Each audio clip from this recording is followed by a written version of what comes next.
So a lot of you guys have seen Sound of Freedom. Some of you guys haven't. When you guys go see the movie, you'll see a character, this lady named Giselle, who recruits these little kids, tries to act like they're gonna put them in like a model agency, right? But she ends up trafficking them and then sending them off to different parts of the world, selling off the kids. And the question is, was she true? Was this a real character? Was this person actually real? And the answer is yes, 100% real person. And what's crazy is she was Miss Cartagena for Colombia. So she was an actual model. She used her influence to attract or lure young kids, and then she would traffic them. And so all of that part of the story is completely true in the movie. It's a horrific thing to find out that that is true. A few of us, including myself, flew with Tim to Cartagena, Colombia to protect him while he testified against Giselle. All right, so December 2018, we arrive in Colombia with Tim. He is planning to testify against not just Giselle, the model from the movie that you guys saw, Sound of Freedom, but also 4 of the cartel members. It was a huge takedown because there was other takedowns that happened during that entire operation. Actually, there was 4 operations that happened during that time, and the movie only shows 1 of them.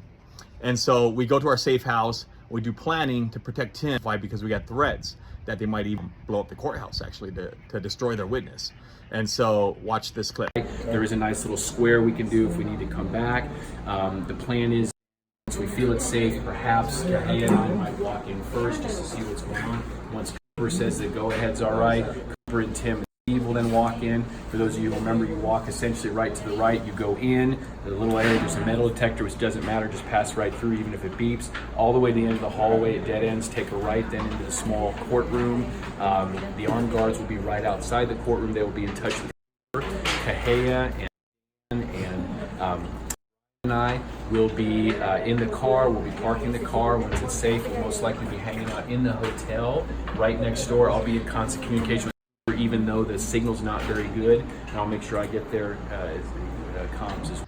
So we proceed after the planning towards the courthouse. We park a little bit of ways, and then we walk the rest of the ways, only because that way we can run if we have to get away from something.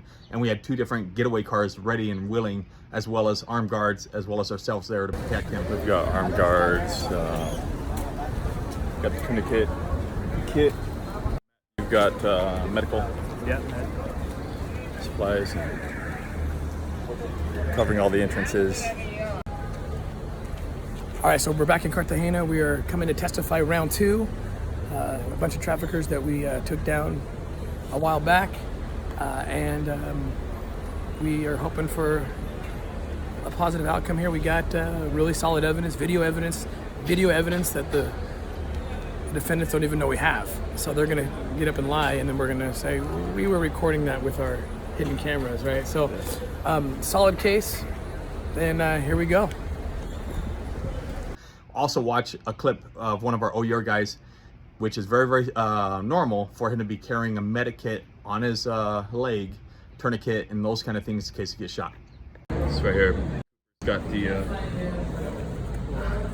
kit.